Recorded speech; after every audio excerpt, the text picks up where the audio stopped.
and welcome to Stretching the Word. I'm your host, Sister Valerie, and not today, devil, just not this year.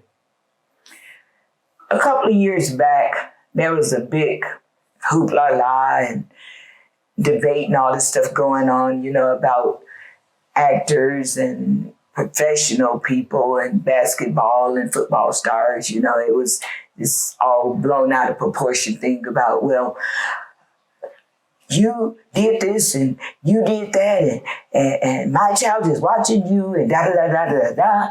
And, everybody was up in arms about, oh, well, excuse me, but I'm not the role model.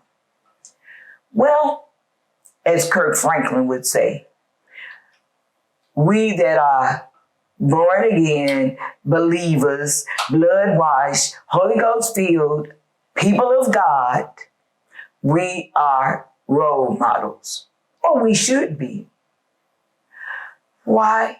Because we had the perfect role model.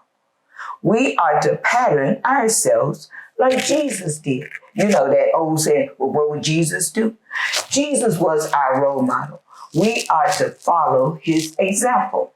We are to walk like he walked, talk like he walked, act like he did.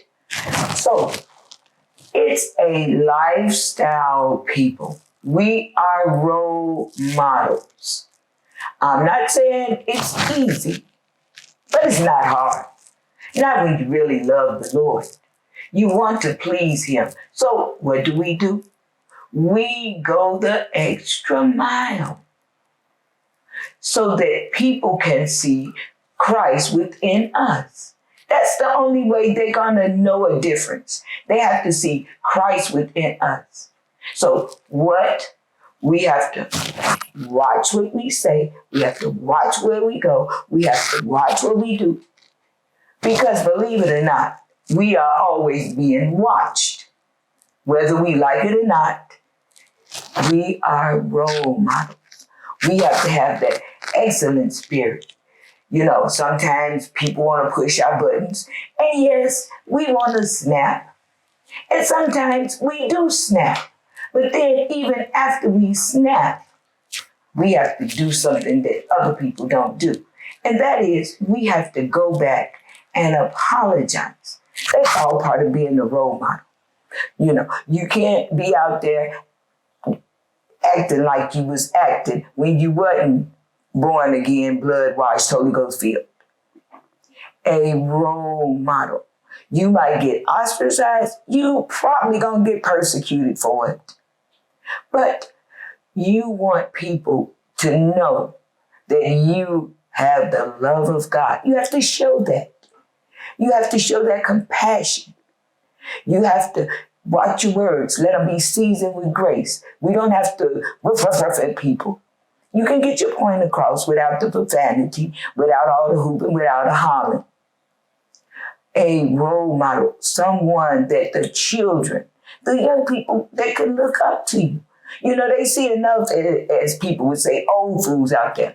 They see them people out there, 40 and over, still want to act like they 19, 20.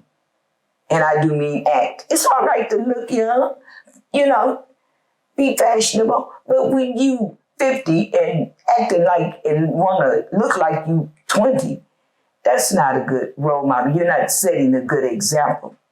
If you have children, can your children's friends think back in their mind and say, oh yeah, well, my friend's father or my friend's mother, I remember they did this. I remember they did that. I remember when I was acting up. And then they would come by and say, well, that's not this or that. You shouldn't do that. Or I would remember in my mind, how they would just take me under their wing, take me under their arm, just give somebody a hug sometime.